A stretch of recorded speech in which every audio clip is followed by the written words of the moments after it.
Good morning, everybody. Y'all did well. Y'all all got here on time. We'll find out in about 20, 30 minutes who forgot to set their clocks forward. But good to see everybody, even if we are maybe internally an hour early in our thinking and our cognitive skills this morning. Hopefully we can still get something from our being together and be awake enough to function as we should. Have a number of visitors with us. Appreciate you being here. Appreciate your interest in spiritual things. I'd like for you to turn to Proverbs chapter 1, if you will. Proverbs chapter 1, that's the text that we'll be looking at mostly through this lesson. And while you're turning there, I want to remind you of an account in 1 Kings chapter 22. In 1 Kings chapter 22, you'll remember this is the time when the Jews were divided up into two kingdoms. They had the northern kingdom of Israel and the southern kingdom of Judah. And those two kingdoms were pretty much at war with everybody around them. And the Syrians, not the Assyrians, but the Syrians were directly to the north of the northern kingdom of Israel. And they had come down and invaded and taken one of the cities, Ramoth-Gilead. And they'd occupied it for some time at this point. Well, the Israelite king of the northern kingdom, Ahab, wanted to get the city back under Israel's control. And it just so happens that the southern king, Jehoshaphat, had come up to visit the northern king Ahab. And Ahab said, "Hey, Jehoshaphat, I've been thinking, I would like to go and to take Ramoth-Gilead back from the Syrians. What do you think?" And Jehoshaphat said, "Sounds like a good idea to me. Let's do that. My army is at your disposal. We'll go and attack and try to do that." He said, but let's find out what God thinks about that. Can we ask counsel of God? And Ahab says, okay. And Ahab gathers 400 prophets. And the reason I say prophets is because it's pretty obvious as the story goes that they were well trained in the skill of figuring out what the king wanted and saying exactly what the king wanted. Now we already know Ahab wants to go and attack Ramoth-Gilead and get it back. So he says, what should we do? Should we go up and attack? Will the Lord be with us? And 400 of them in unison say, go up and attack. The Lord will be with you. You'll prosper. Everything will be good. Well, the southern king, Jehoshaphat, is pretty sharp, and he recognizes, wait a minute. These are just yes men. They're just telling him exactly what they want to hear. And so he says, is there not a prophet of the Lord? In other words, is there somebody that we could really find out what God thinks about this rather than somebody just echoing what we want to do? And Ahab says, well, there is one, but I hate him because he never tells me what I want to hear. And Josh says, oh, don't say that. Let's bring him. And so his name is Micaiah. And they bring Micaiah the prophet. And Micaiah comes, I'm going to shorten the story a little bit here, but Micaiah comes, and when Micaiah speaks, sure enough, it's not what Ahab wants to hear. Here's what Micaiah says. I saw all of Israel scattered on the hills like sheep without a shepherd. And the Lord said, these people have no master. Let each one go to his home in peace. And Ahab just looks at Jehoshaphat and said, see, didn't I tell you that he never prophesies anything good about me, but only evil? All right. Now I want you to think about this exchange that's taking place. Major battle in plans here. Two kings are united thinking this is a good idea. They decide to ask God's counsel. God's counsel is, if you go and fight this battle, you will die and your army will be defeated. That's the short message of it. Now, I want you to think about what valuable information that is. Wouldn't you want to know that before you launch into a battle and subject your country and put your own life at risk? That here is the all-knowing God, and God says, let me tell you what's going to happen if you do that. You're going to die and your army is going to be defeated. That is valuable information. So what would you expect Ahab and Jehoshaphat to do with this valuable information? Well, the text says, so the king of Israel and Jehoshaphat, king of Judah, went up to Ramoth-Gilead.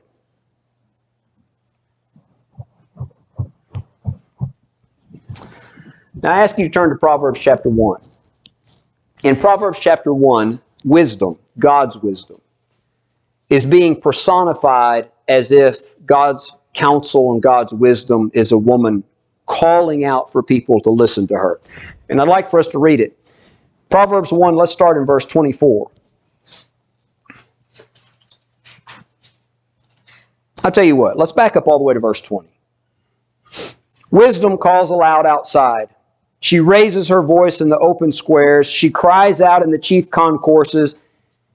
And at the openings of the gate in the city, she speaks her words.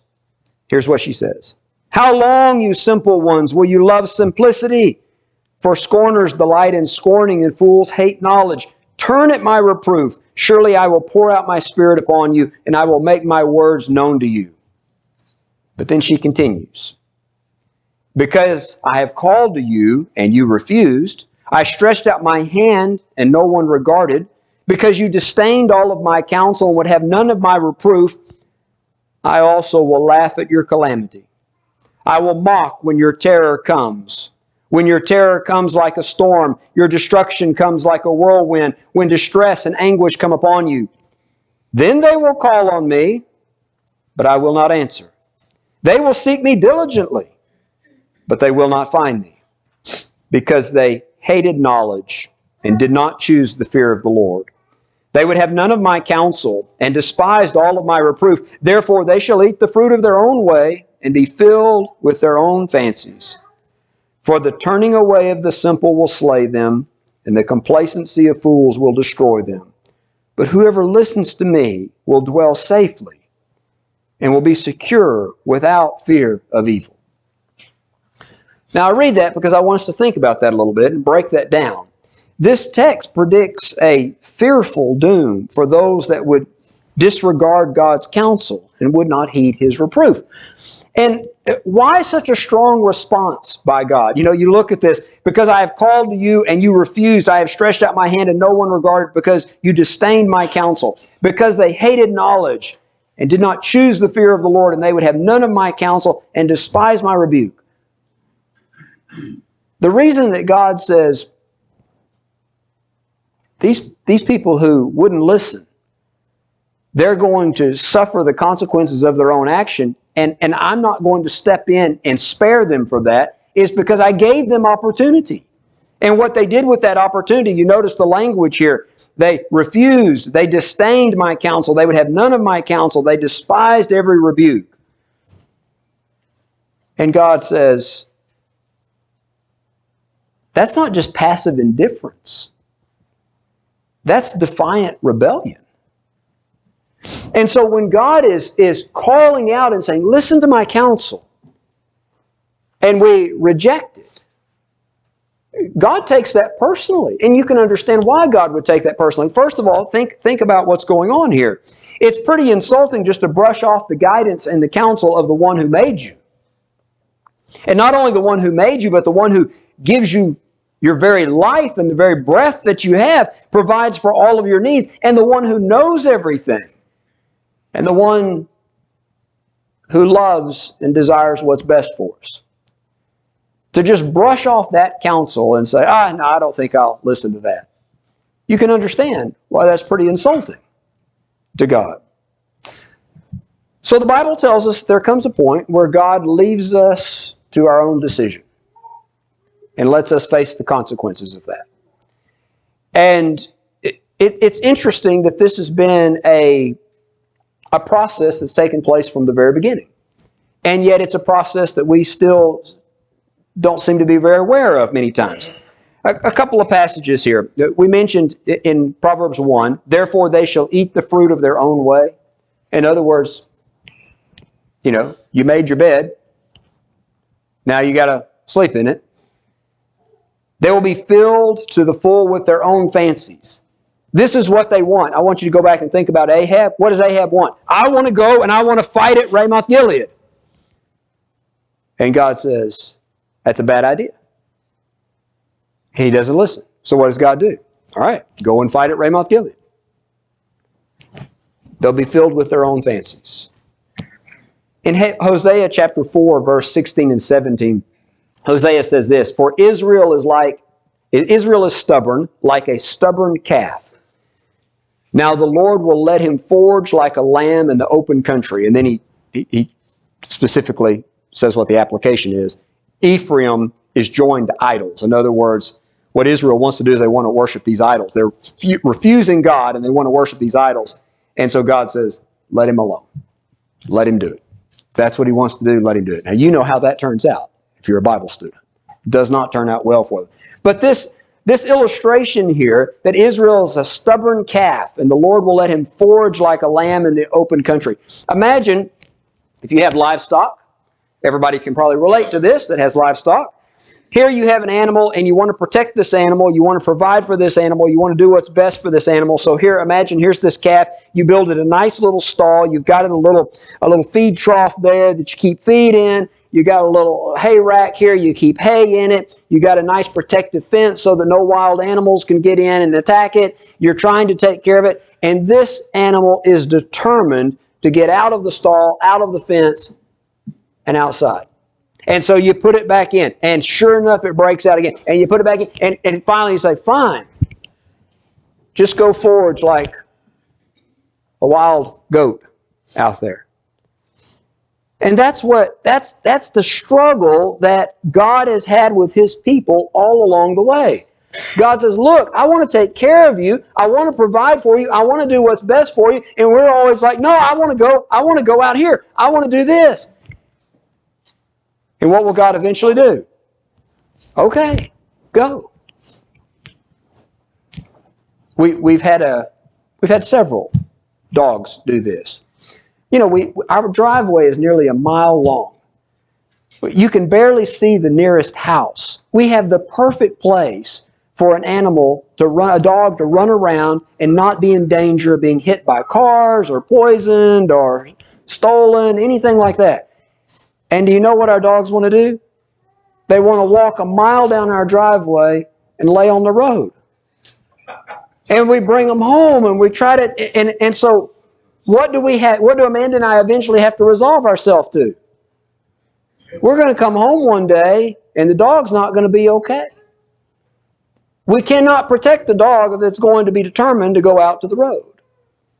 And so you can get that picture of what God's trying to convey there. In Romans chapter 1, Romans chapter 1 is kind of a summary of what man has done in their relationship with God. So in Romans chapter 1 and verse 21, Romans 1 verse 21, it says this, although they knew God, they did not glorify Him as God, nor were they thankful, but they became futile in their thoughts, and their foolish heart were darkened. Professing to be wise, they became fools. What it's saying is that what people did is here is all-knowing God who loves us and cares for us, and He's trying to give us instruction, and man goes, I've got this.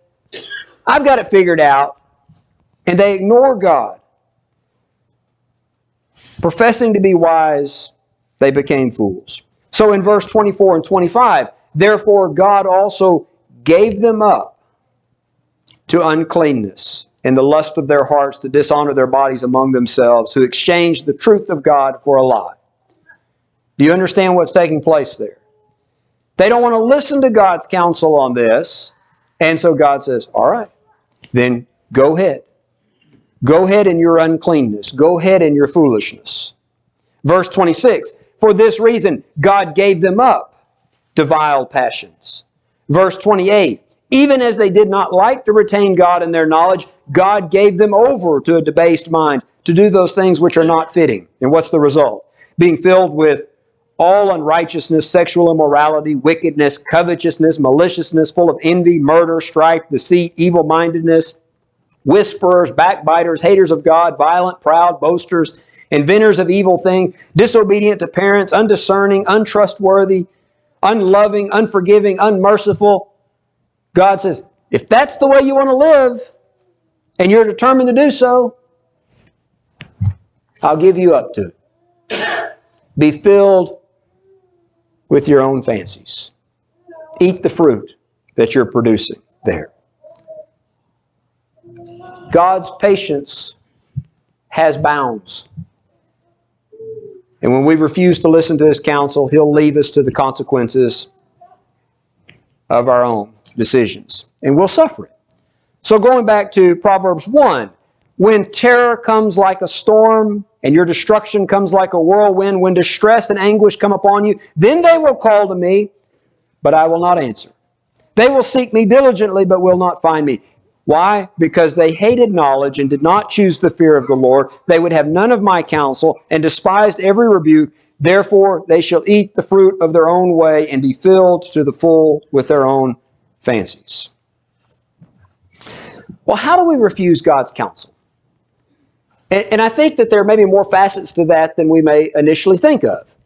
I think we can refuse God's counsel by deliberately avoiding it. In other words, we don't invite Micaiah, the prophet of the Lord, to come to our council meeting where we're trying to decide what we're going to do. Because we have an idea that he may tell us something that's different than what we want to do. And so we don't listen to it. We don't pick up the Bible and read it because it may tell us something that we don't want to hear.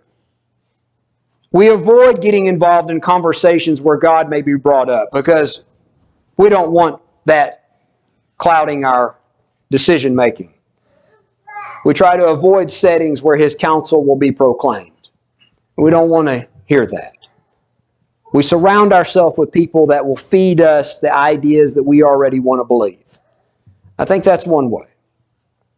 Secondly, I think we can refuse God's counsel by simply not being interested in it. There's a proverb, Proverbs 17 and verse 16, and I've thought about this proverb so many times with myself. Why is there in the hand of a fool the purchase price of wisdom, since he has no heart for it? In other words, what Solomon is saying is it's such a shame and so silly that any fool has at his disposal wisdom, but he doesn't care anything about it. He doesn't have a heart for it. My grandfather, my mom's father, was I would say a master gardener in so many ways. He's like Don Ezel, where he has, 4-acre garden for himself and his wife. And he didn't have a tractor, he had a tiller. And really, I think it was probably about 4 acres that he kept cultivated all year long, And I remember as a boy that we would be walking along out there because there was nothing else to do inside, and he would be trying to describe to me all of these things about gardening. I never thought much about it, except I remember being bored when I was over there. Until Amanda and I started gardening. And then I thought, there's so much I need to know that I don't know. And you know who tried to tell me all of this stuff?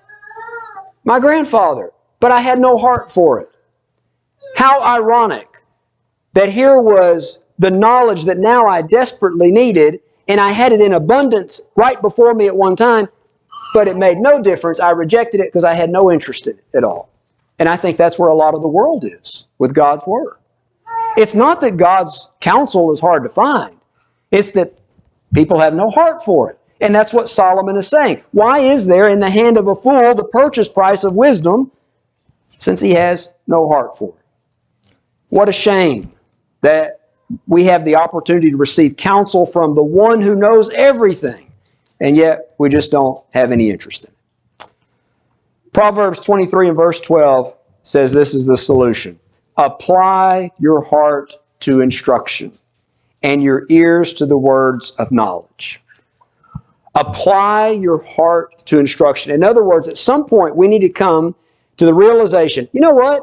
I need counsel from God. Even if it's not always what I want to hear, I need that counsel. I need to start taking an interest in that counsel. I need to apply myself to that counsel. And if I were to look back at a pivotal moment in my life, it's where even before I knew it was the counsel of the Lord that I was looking for, it was when I came to the conclusion, I need wisdom. And I started looking for wisdom. And when a person becomes interested in true wisdom and guidance in life, then they're going to be able to find the counsel of God.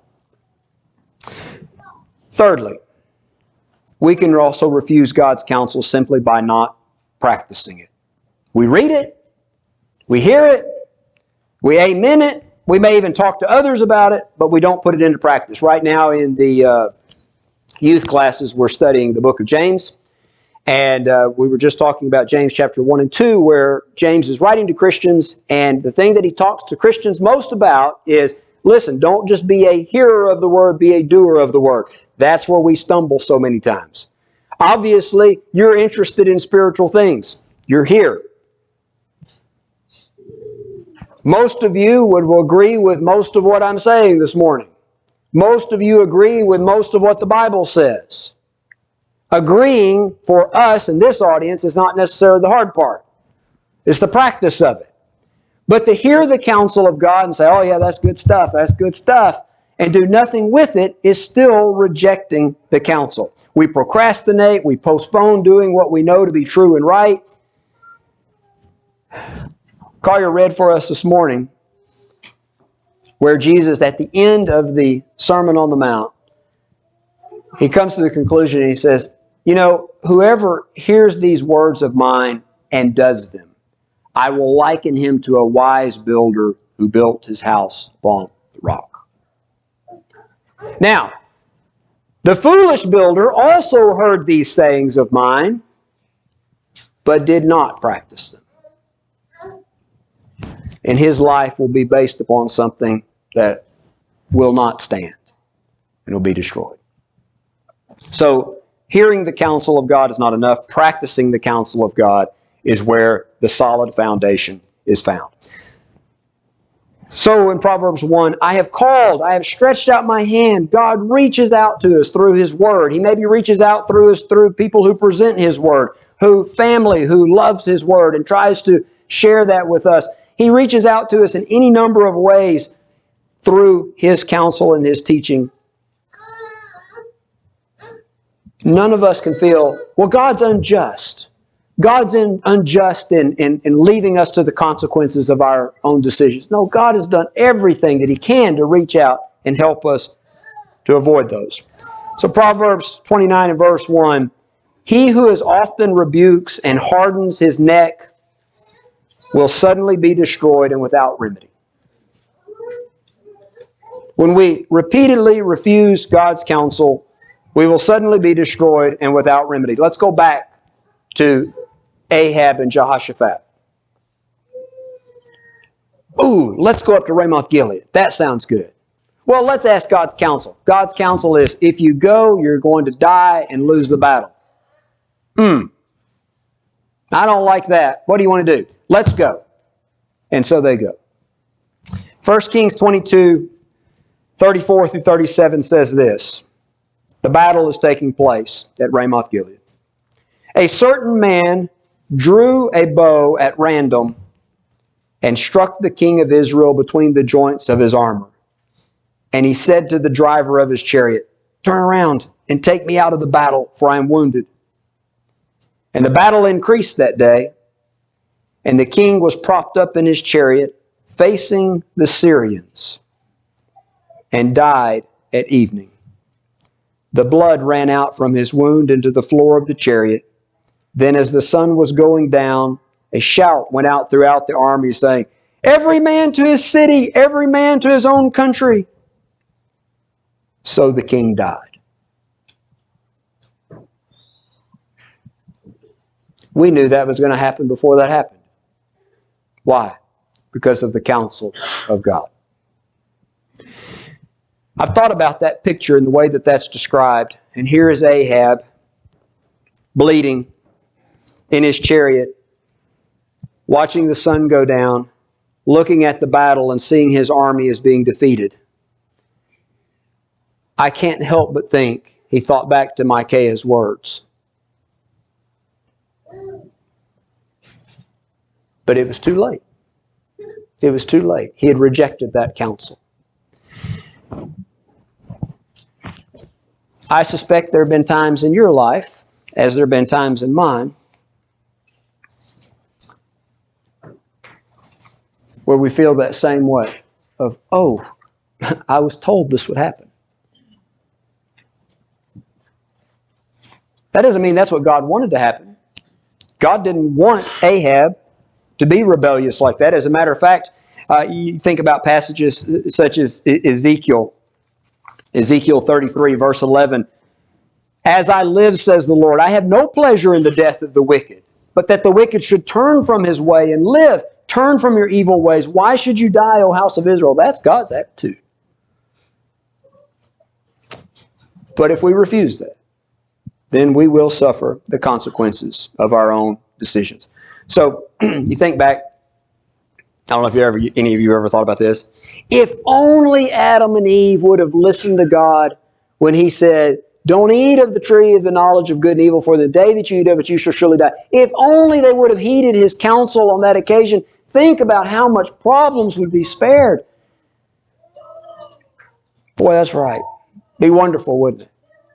If Adam and Eve never disobeyed God, and then if Cain and Abel never disobeyed God, and then their children never disobeyed God, and nobody ever disobeyed God, it would be wonderful. But you know what? If I could just get Lonnie not to disobey God, that'd be a big step. And really, we look at Adam and Eve and we say, oh, but that was a monumental decision there. Well, really, I'm not so sure that we don't have monumental decisions that we make multiple times every day. Because every time that God gives us counsel on an issue, we get to make a decision. Are we going to listen to that counsel, or are we going to do what we want to do? And if you don't think there's consequences to every one of those decisions, then we would be naive and we would be foolish. I suspect the reason that God gives the counsel is because there's pretty serious consequences with it. And He's trying to spare us of those consequences. A lot's at stake every time we decide to exercise our free will. Proverbs 12 and verse 15 says this, the way of the fool is right in his own eyes, but he who seeks counsel is wise.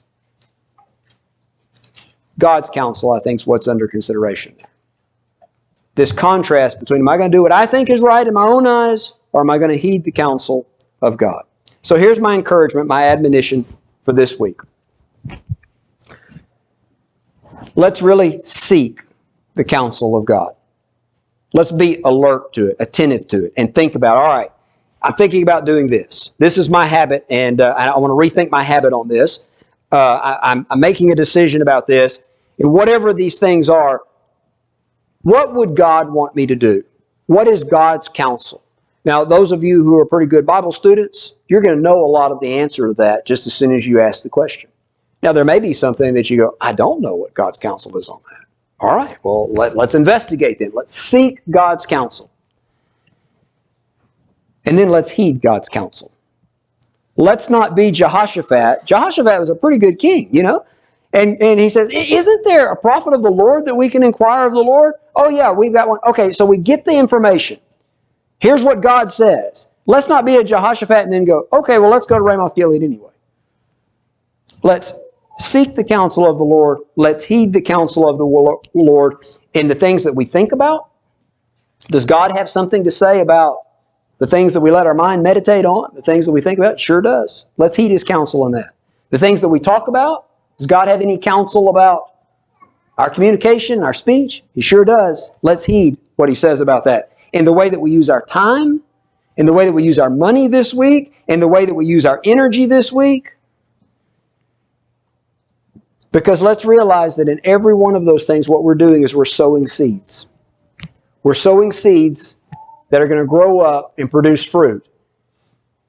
And we're going to have to eat that fruit.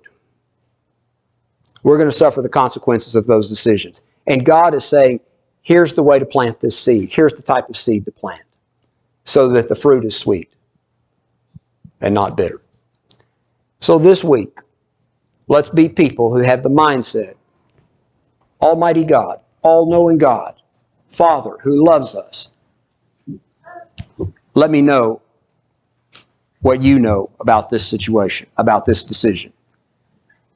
Tell me what I need to do. And then let's have the trust in the heart to do it. Thank you for your good attention. Appreciate it.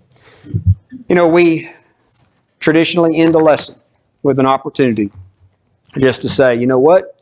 We're surrounded by people trying to encourage each other to be what God wants us to be. Is there a way that we can help you this morning spiritually? Is there a way that we can help you? Maybe it's to know what God's counsel is. Maybe it's to practice God's counsel in some way. But while we're together, while we have this moment, is there some way that we can help you spiritually? And if there is, would you let that be known by coming to the front while we stand and sing this song? Thanks for watching. If you found this video to be beneficial, please follow us on Facebook or subscribe to our YouTube channel. Feel free to share it with others that you feel like may benefit from it. If you need to contact us, please contact us via email at quinn.church@yahoo.com. Also, if you're in the area, we would love for you to come visit with us at one of our assemblies. Have a good day.